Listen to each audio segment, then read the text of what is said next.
Okay, everybody, welcome back, and we're going to start sections 3.2 or probability. So this is going to be on the rules of probability. And so the first thing is 3.2 in the chapter is going to be on independence and mutually exclusive events. So I'm going to take some time and do that right now. So I'm going to start by defining what that is. So last time we talked about what an event was. So what if we have two events? And those two events are unaffected by each other. And what I mean by that is that knowing that one event has occurred, so the knowledge of one event occurring doesn't affect the probability that the other event will occur or not. Okay? So in other words, again, the probability of one event is unaffected by the occurrence of the other event or the knowledge that the other event has occurred. Okay? And so that's the definition in words of what independence means. And we should be very familiar with things like that. We can think of all kinds of examples where we have multiple events that are independent of each other. I mean, we could just think of, flipping coins and rolling dice. Okay, we know that, hey, if we flip a coin and we get a heads, well, the knowledge of getting a heads on the first flip doesn't affect the probability of getting a heads on the second flip. It's still going to be 1/2, as we saw before. And if we flip the coin again, the fact that if we got two heads on the first two flips, that knowledge doesn't affect the probability of getting a heads on the third flip, and so on and so forth. And we can talk about slot machines, successive pulls on the lever of a slot machine, right? Doesn't affect the probability of whether you hit the jackpot on the next one or not. No matter how long you sit there, which is another thing we're going to talk about later, that a lot of people subscribe to, which is this law of averages, okay, which really isn't a law in any way, it's a pseudo-law. But the bottom line is when we talk about independent events, we can talk about all kinds of things. Spins on the roulette wheel. What else? We talked about, when we talk about, for example, randomly selected people, random samples, right? If we randomly select people from the population and they're unrelated to each other, then, hey, whether that one person says yes to a survey question doesn't affect whether the next person is going to say yes on a survey question. Or whether this person is going to be, the fact that one person I get is right-handed isn't going to be affected by the next person that I randomly select out of the population is going to be right-handed. As long as they're unrelated, right? We're talking about unrelated people in that case. But all of those would be examples of independent events too, right? Blood type, which is one that we talk about in class and that we'll talk about here, is as long as they're unrelated, we can talk about those being independent events. So independence is something that we're intuitive, that we have an idea about. But how do we show it? What's the definition? Okay, so understanding words, understanding with examples, but putting it into a definition, a mathematical definition, that's what I'm going to show you now. Okay, so if we have this situation, so we have two events, event A and B. So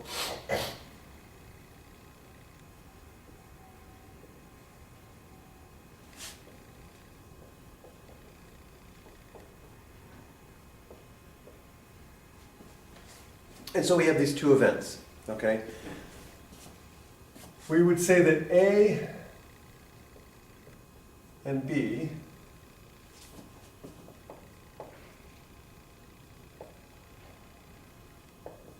are independent if and only if,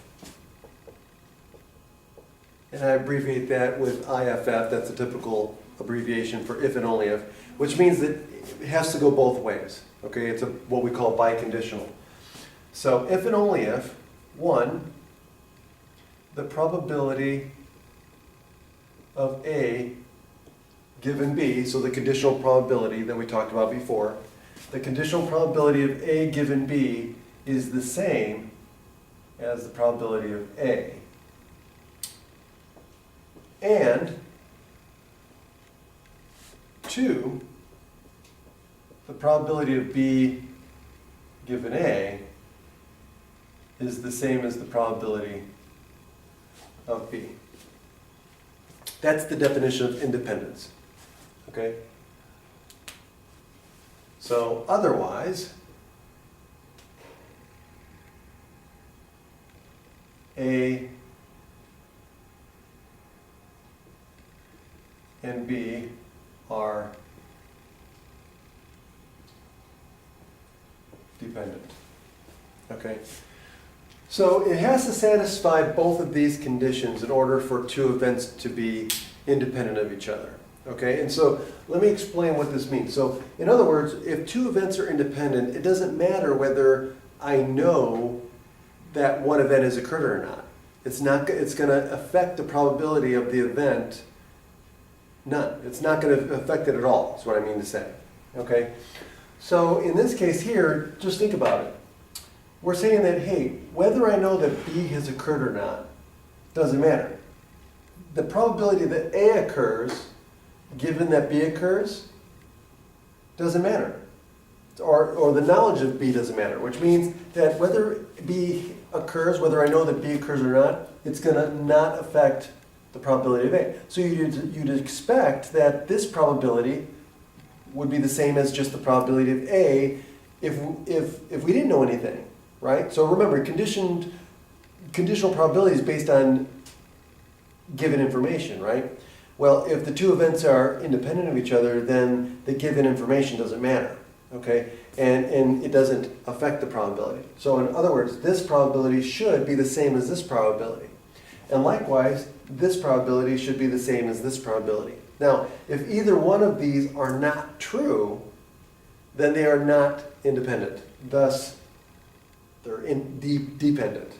Okay? So that's really the crux of it. So let's see if we can do an example. And again, you can see that this comes from the conditional probability. Okay? So let's look at a couple of things here. Okay, now,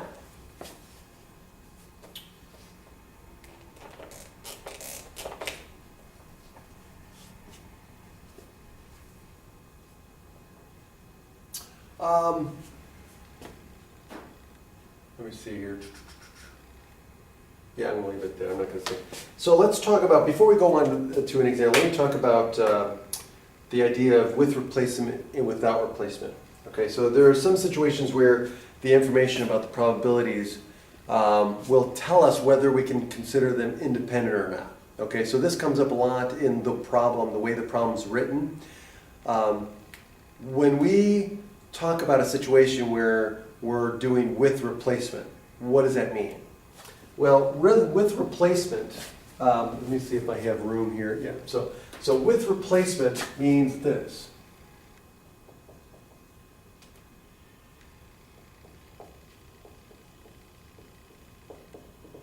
So what does with replacement mean? It means that when I select my outcome, or I select, let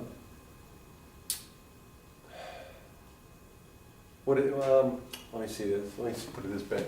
It means that in whatever my probability experiment is, okay, whatever I'm doing in my experiment, okay, for example, if I'm drawing a card from a standard deck of 52 cards, playing cards. Well, with replacement it means that once I draw the card and I note what I got, then I'm going to put the card back in the deck. That I'm replacing the card back in the deck. Or if I'm selecting marbles, colored marbles from a bag of marbles, I'm taking the marble out of the bag and I'm noting the color, jotting down the color, and then putting the marble back into the bag. So when I make my second draw, the number of marbles or the number of cards, if I'm talking about a standard deck of cards, doesn't change. Okay? So remember with conditional probability that when you have new information, that changes the sample size, right? It's changing the sample space. Well, when I do with replacement, I'm basically keeping the sample space the same. So in that situation, I can consider successive outcomes as independent, successive events as independent. So if I select two cards with replacement, I select the first card, right? And let's say I get an ace. I stick the card back. Well, what's the probability of getting an ace on the second draw? Well, I didn't change the sample space, so therefore it should be the same, right?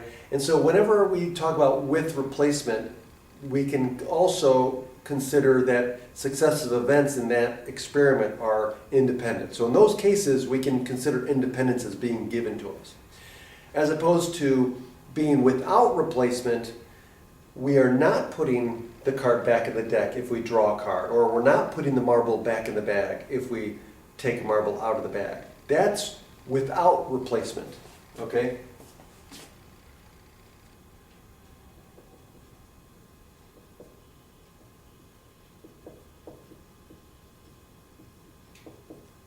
Okay, so with replacement will give us independence.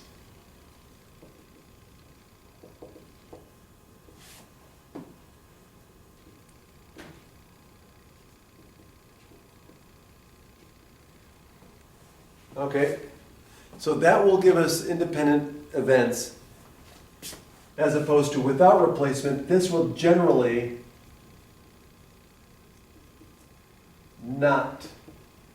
be not independent.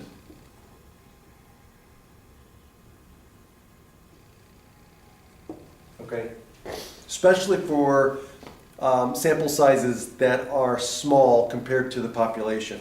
Okay, so small sample sizes will be problematic if it's without replacement, okay?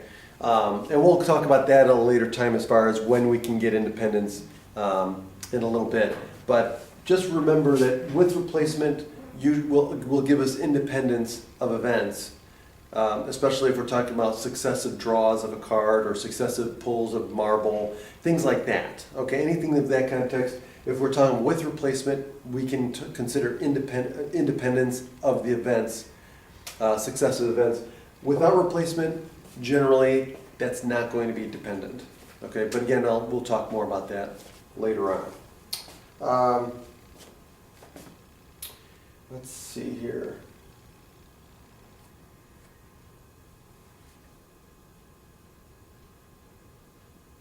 Okay, so just one more thing to talk about this, just to make sure you guys understand.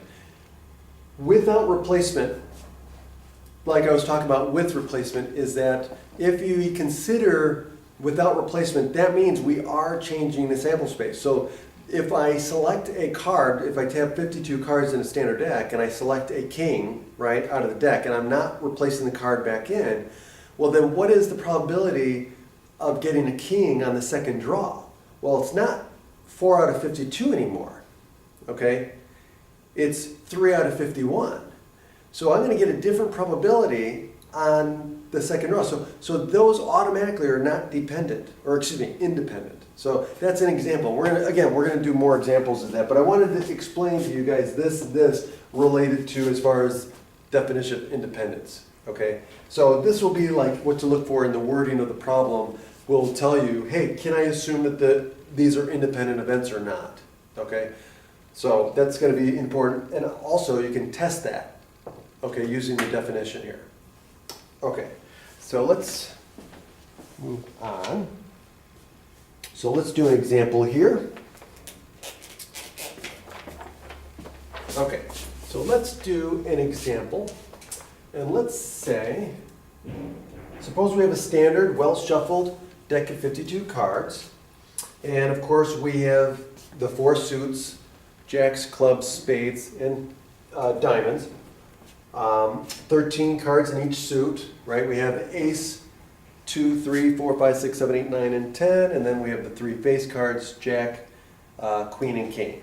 Okay, so we want, given the situation, we're gonna select 2 cards. Okay, so we select 2 cards. So here's our example. Let me get another marker here. So we have 52 cards, a standard deck.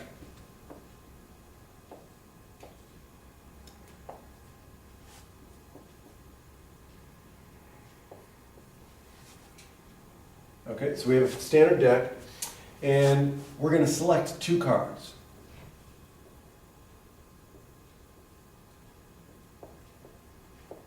Okay, so this is the experiment. And the first card is the Queen of Diamonds. So we're told that the first card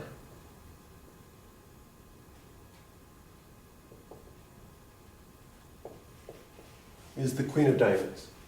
Okay, and so this is given to us. So that's the given information. Okay. So now,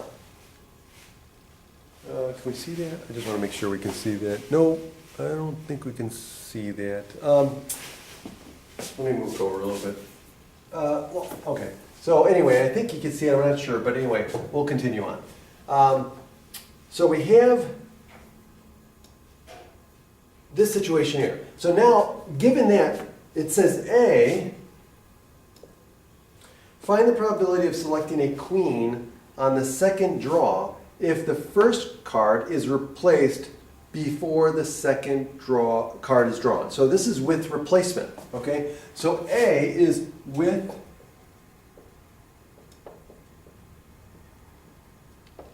replacement, okay? So what does that mean? It means I'm putting the card back after the first draw. So in this case here, I drew the first card, I know it's a Queen of Diamonds, and now I'm going to put it back in and draw again. Now, under this situation, what's the probability that I draw a queen on the second draw? So this is the probability of getting a queen on the second draw, given that I got the Queen of Diamonds on the first draw. Well, if it's with replacement, that means independence.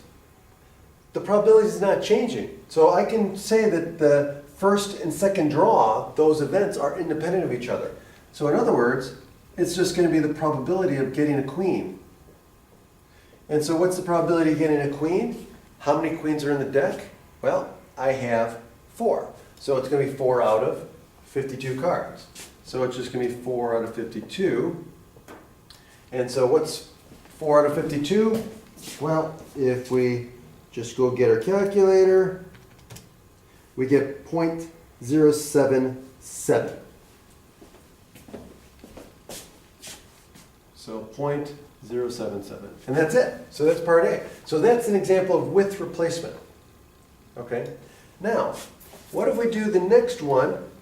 And this one says, for part B, it says find the probability of selecting a queen on the second draw if the first card is not replaced. Well, now we're saying without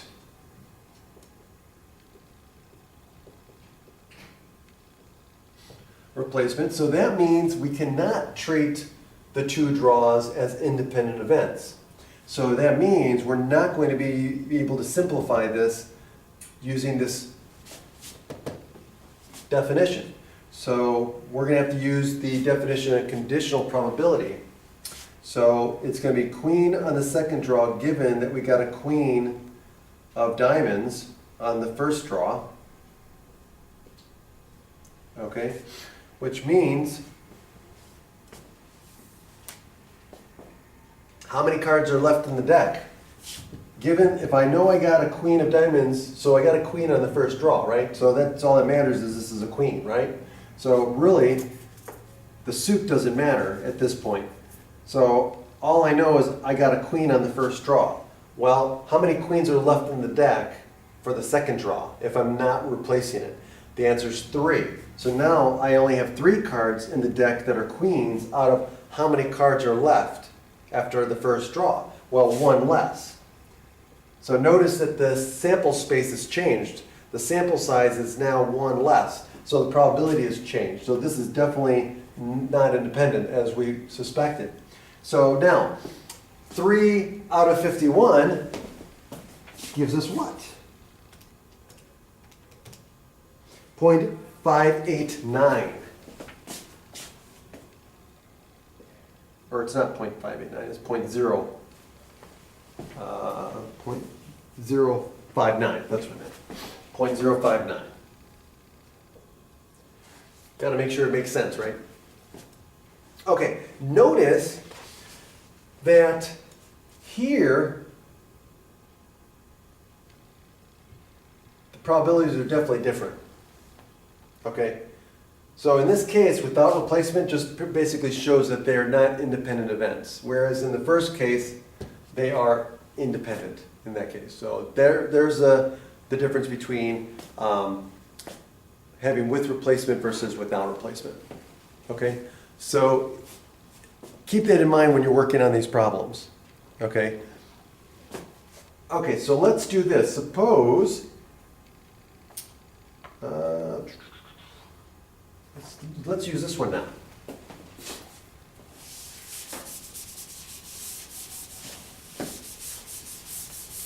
So now let's do this example. Now suppose we have a standard deck of cards. So same situation, we have a standard deck of cards.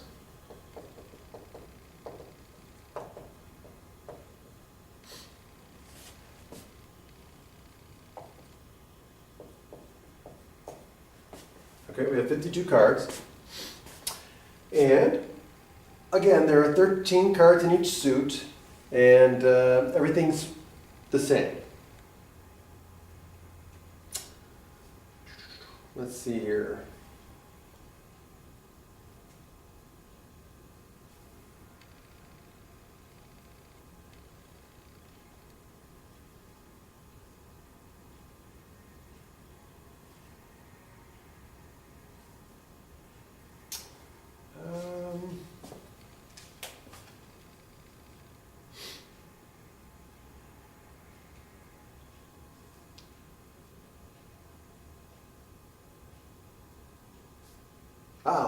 Okay. Similar situation. Okay, so this is considering getting a diamond. So this is talking about the suit now. Okay, so instead of a queen, we're talking about a suit. So in this case here, we're going to do for part A, it's going to be again with replacement. So we're putting the card back. And they want to know what's the probability of getting a diamond given that I got a queen of diamonds, right, on the first draw. So a diamond on the second draw, given that I got a queen of diamonds on the first draw. So in this case, the queen doesn't matter, it's the fact that I got a diamond. So we can actually ignore the queen part. So all we care about is diamond. So we got a diamond on the first draw, okay? Because that's what we're told. We're told that the first draw, we got a queen of diamonds. So the important information is the diamond part, okay? So here's the situation. If it's with replacement, we know that these two events, getting a diamond on the first draw versus getting a diamond on the second draw, are independent. So that means we could just write it as the probability of getting diamond on the second draw because they're independent. So we can use that definition. So in other words, how many diamonds do we have in the standard deck? 13. So it's going to be 13 out of how many cards are in the deck with replacement? 52. So this is going to end up being 1/4 or 0.25. Okay, that's it. Now if I do B and we say, hey, without replacement, that means we're not going to put the card back, and therefore we cannot consider these events, successive draws, as independent anymore. They are now dependent. So without replacement. Okay, so if I want the probability of getting a diamond on the second draw, given that I know I already got a diamond on the first draw, right, the queen of diamonds, then what happens? Well, now I can't use this. I have to say, okay, well, if I know I got a diamond after the first draw, I know I only have 51 cards in the deck. So now my sample space is reduced from 52 to 51, and how many diamonds are left in the deck? Well, not 13 anymore, because I already got one on the first draw. Now it's 12. So now it becomes 12 out of 51, so 12 divided by 51. and that's going to give us 0.235. So that probability is 0.235. Okay? Okay? And so notice that the probability did change on the second draw. Okay? So, understand the difference between with replacement and without replacement. It's really going to matter as far as whether you can use independence or not. Okay? And how you attack the problem. Okay? So, let's look at this. Okay, let's see here.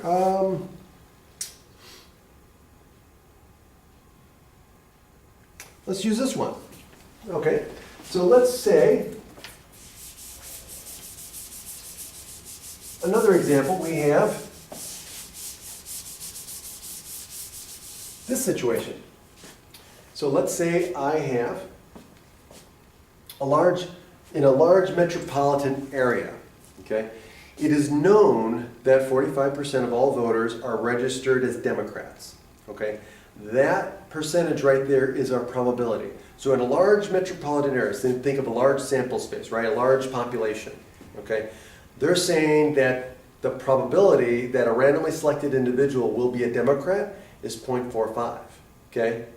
So that's what they're telling us. So it is known. As soon as you say, hey, it's known that 45% of the population is Democrats, registered as Democrats, that's your probability. So in other words, if I randomly selected a voter, right, or a resident from that metropolitan area, the probability of choosing someone who is a registered Democrat is 0.45.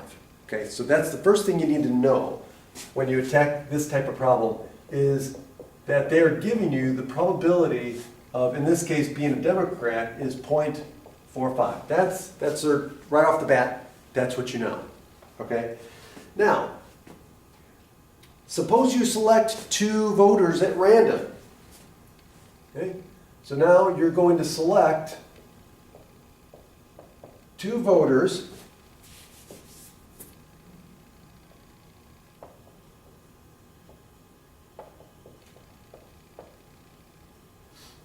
at random. Okay, so here's the question.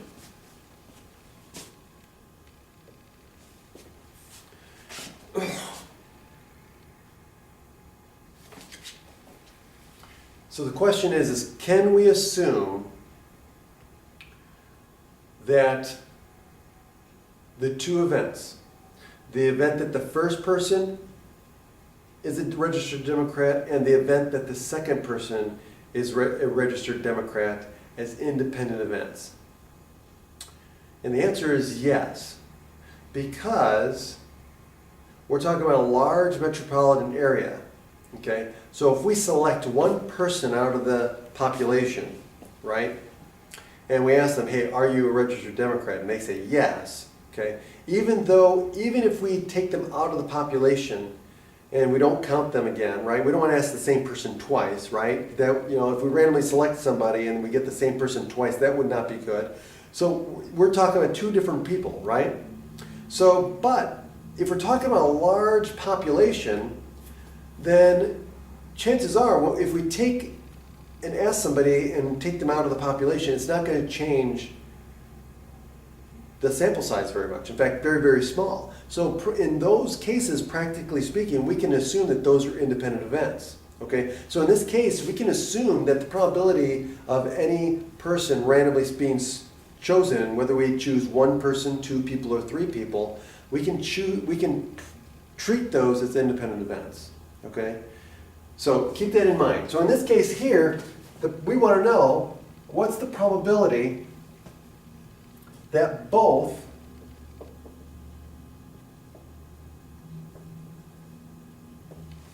are registered Democrats.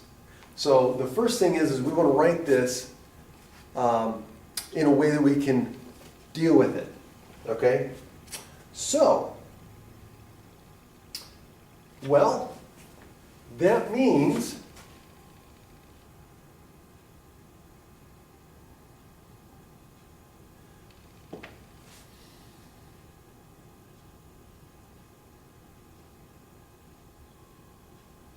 No, they're using,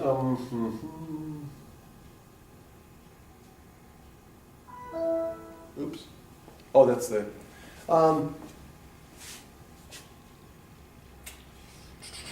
you know what, let's hold off on that, because this is gonna bring up another subject that I'm gonna talk about in a little bit, because this is the fact that these are independent. We haven't talked about that yet. Okay? The fact is we can split this up into the product of their individual probabilities. Okay? So in this case here, if we remember the conditional probability formula, okay? Think about this for a moment. So we can do this from conditional probability. So if we remember conditional probability, we know that we're going to say that, hey, what's the probability of D on the second draw? Let's say we're doing 1% at a time. So if we do this, the probability of the second person being a registered Democrat, given that the first person was a registered Democrat, well, how do we do that, right? Well, if we use the definition of conditional probability, let's just see what it does. Well, what's the definition of conditional probability? It's the probability that both are registered Democrats, so D1 and D2, right? So D1 and D2, okay? So let's note this, okay? And what's in the bottom? Well, the given information. So this is going to be the probability of D1, okay? So now let's solve, because this is what we're talking about. This is the probability that this first person is a registered Democrat and the second person is a registered Democrat, okay? So let's note this conditional probability and let's solve for this, which is what we have. So that means that the probability of D1 and D2 would then be equal to what? The probability that the first person is a registered Democrat times the probability that the second person is a registered Democrat, given that we already know that the first person is a registered Democrat, okay? But if these are independent, what happens to this probability? Well, it just becomes the probability of the second person being a registered Democrat, okay?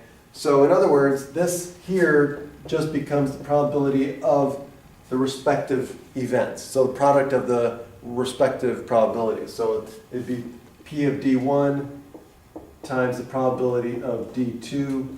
And so what do we know? Well, we know that the probability of any particular person being a registered Democrat is 0.4. So we're just going to plug in 0.4 for both of these.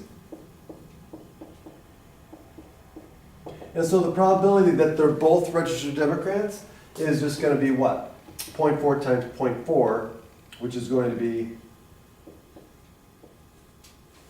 0.16. Okay, and that's how you do it. Okay, but we're just using the definition, the conditional probability, and the fact that they're independent to solve it. Okay, but we're going to introduce this rule later on too in more detail. So again, this is the way we can attack this, by using independence and conditional probability, which you'll see later on too. Okay.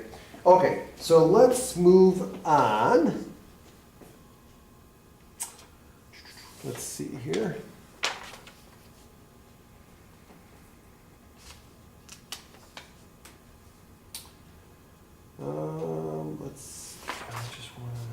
Okay, so now let's talk about the next topic, which is going to be mutually exclusive events. Okay, so now,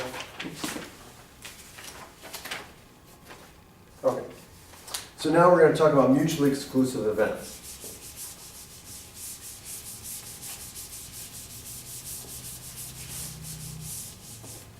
So now, let's say again we consider two events A and B. Okay, so consider two events.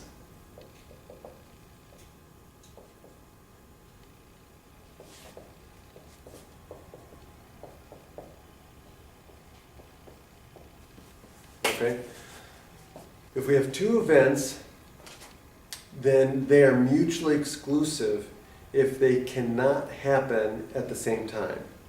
It's impossible, okay? So two events are mutually exclusive if it is impossible to happen at the same time, in the same space and time, if you want to get technical, okay? So let me write that down. So A and B are mutually exclusive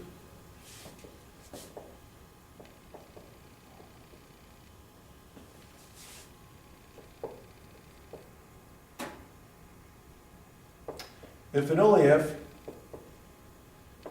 they cannot happen at the same time during the same trial. Okay? So again, if two events can't happen at the same time, they're mutually exclusive. And we also call this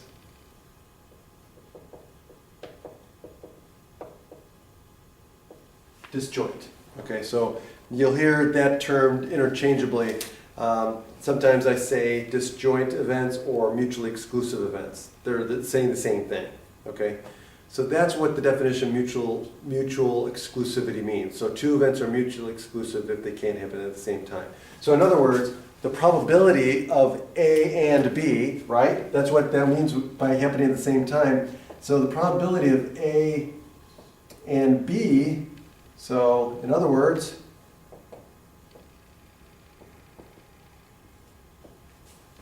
is equal to 0. Okay, that's going to be important, right? So if they're mutually exclusive, the probability of them both happening at the same time is 0. Okay? So here's another way of looking at it with a Venn diagram. Okay, so here's a Venn diagram to look at a sample space. So if we have a sample space, right? So here's our sample space S, right? And we have a partition like this, and this is event A, and this is event B. Well, there's no overlap, right? So either A happens or B happens, but there's no both happening, okay?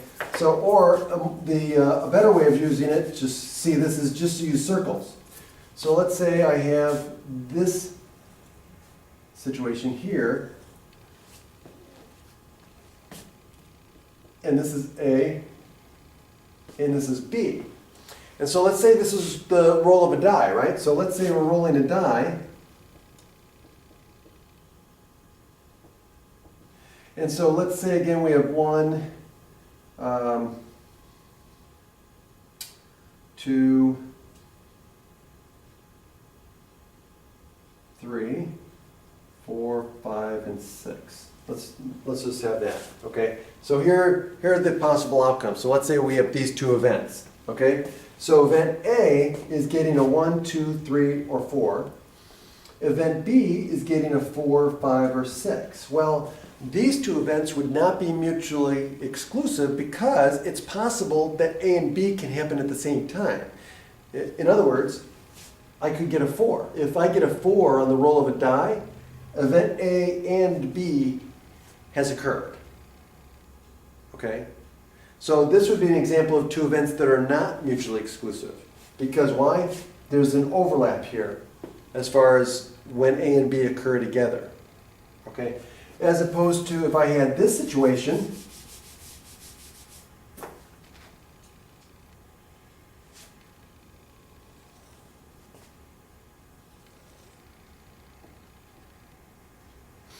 and I have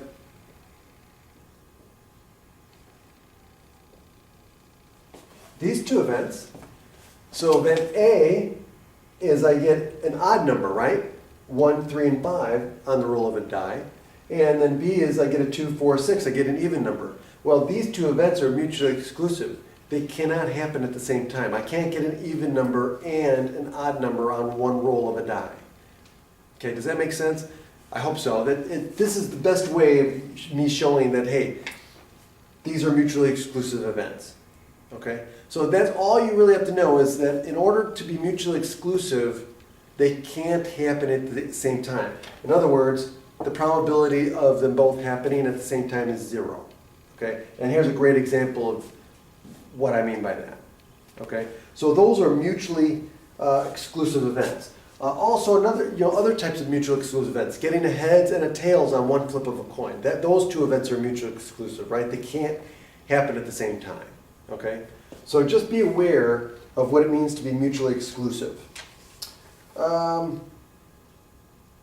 Okay, let's see here. Is there anything else I want to say about that?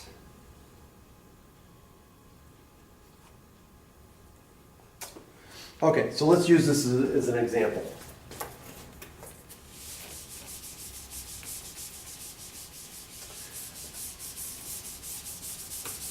Okay, so here's the example I want to use for this. Okay, so let's say we have some marbles. Okay, so in this case here, in a bag there are 6 red marbles and 4 green marbles. Okay, so I have 6 red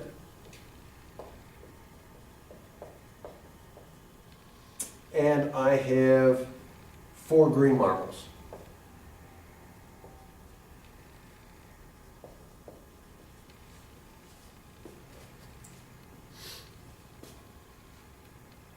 Okay, so here's what we're going to do. The red marbles are numbered 1, 2, 3, 4, 5, and 6. Okay, so these are numbered 1 through 6, and the 4 green marbles are marked 1 through 4. Okay, so not only is there a color for each marble, but a number. So each marble has a color and a number attached to it. Okay, so now, knowing this, it says, let R be the event of being red. So I'm just going to read this to you. So let R be the event that a red marble is drawn. G will be the event that a green marble is drawn. And let O be the event that an odd number is drawn out of the bag. Okay? So now it says calculate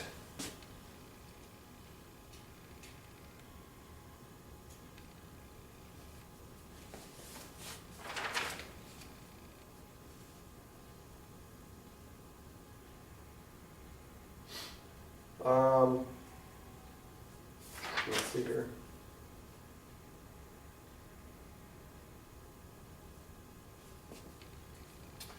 Calculate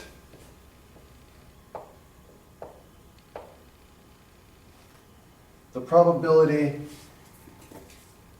of getting a green and an odd number, a green marble and an odd number. Okay, so probability of being green and odd. Okay, well, first of all, is it possible to get both a green marble and an odd number? And the answer is yes, right? Because of the 4 green marbles, I can get a green 1, right? So here's where the sample, so here's where I'm going to introduce a tree diagram for finding the sample space, because sometimes it's easy. For bigger ones, it's not so easy, but for this one, it'll be fine. Okay? So with a tree diagram,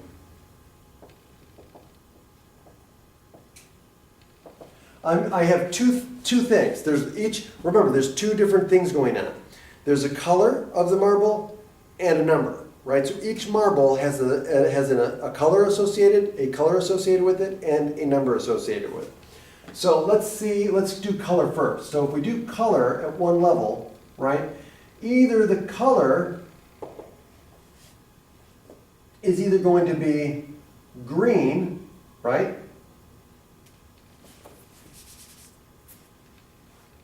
So we have a marble, right? So it's either going to be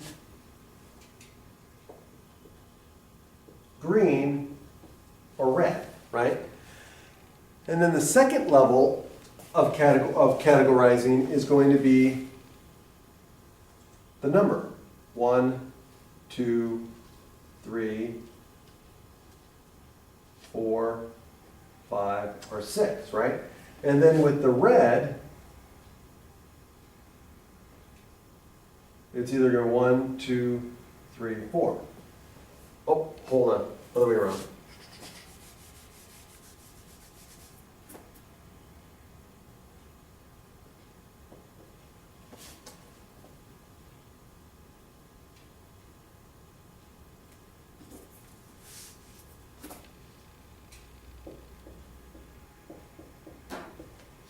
Okay, so here's an easy way using it, what we call a tree diagram, to list out all the possible outcomes for this experiment.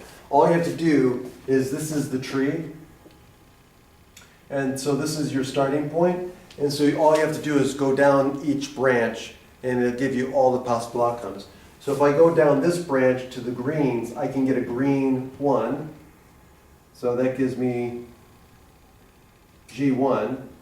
Or I can get a G2, a green 2, or a green marble with a 3, or a green marble with a 4.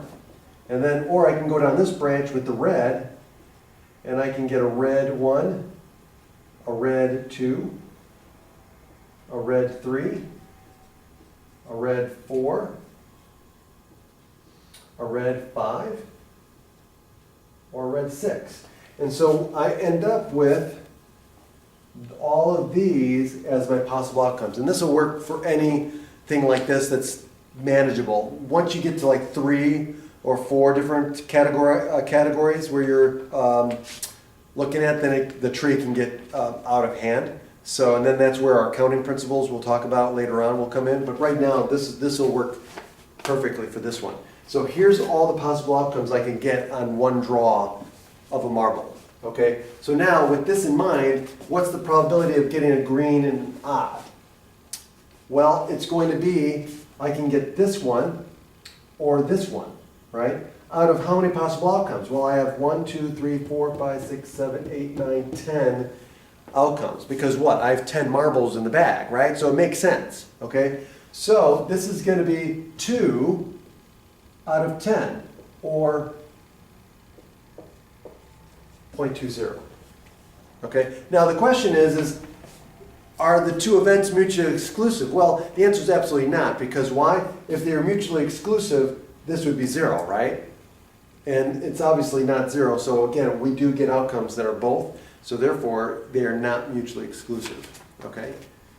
So again, I wanted to show you that because of the tree diagram, and also it shows you that hey, it's easy to find that 2 of these are mutually exclusive, or not mutually exclusive. Now in this case here, are these 2 events in the, let me see here.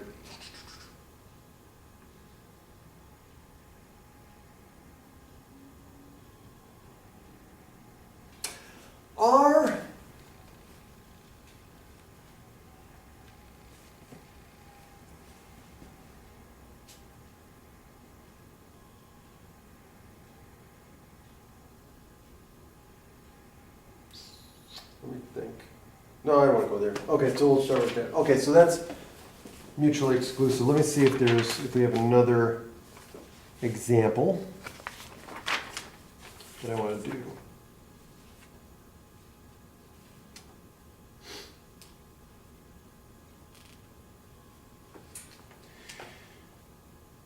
Okay, so let's say we are tossing 2 fair coins.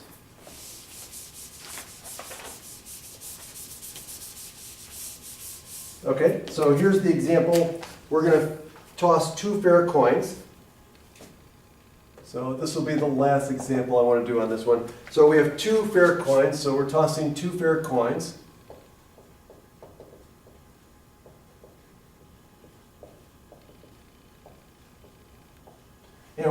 at heads or tails. And so we're going to have the sample space. So again, let's write out the sample space. So the sample space for the outcomes for this experiment are going to be either tails, tails, tails, heads, heads, tails, or heads, heads. Okay, so there's our sample space. Okay, and again, T is for tails, heads is, H is for heads. And so let's define the event A. Let's see here. A is the event that I get at most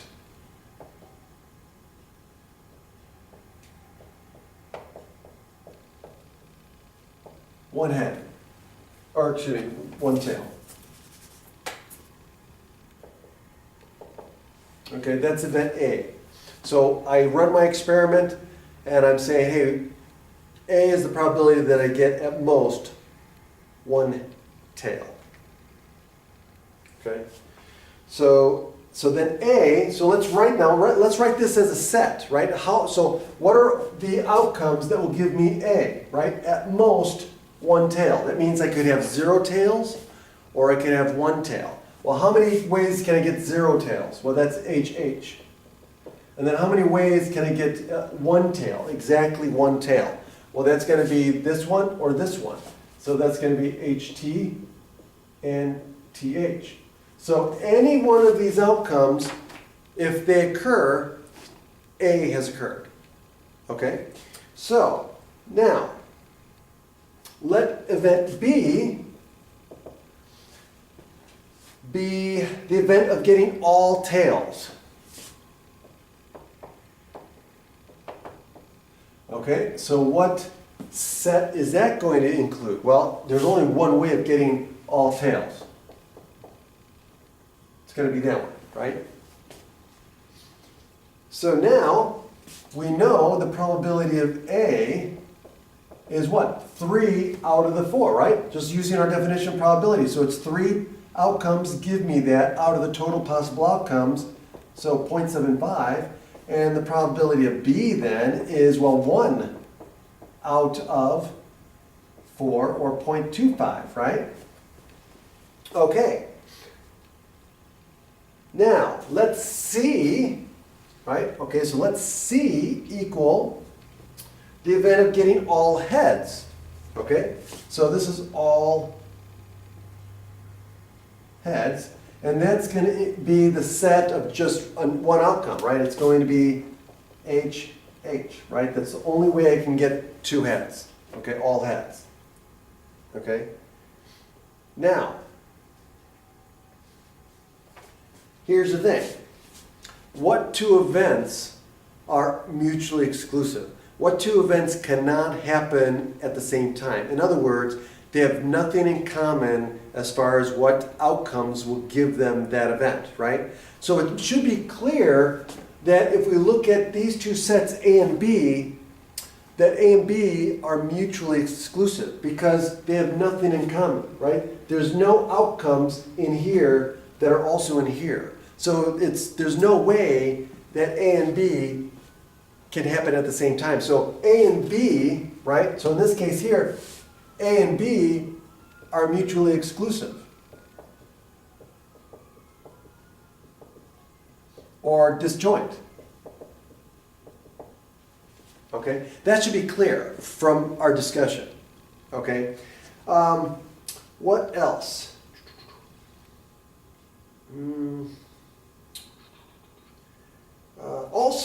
Also, another thing too is realize too that these are complements of each other as well. That's another thing I want to bring up. Notice, again, it should be clear that these are complements of each other because if you add these to this, you get the whole sample space. So again, notice that when you take the probability of A, right?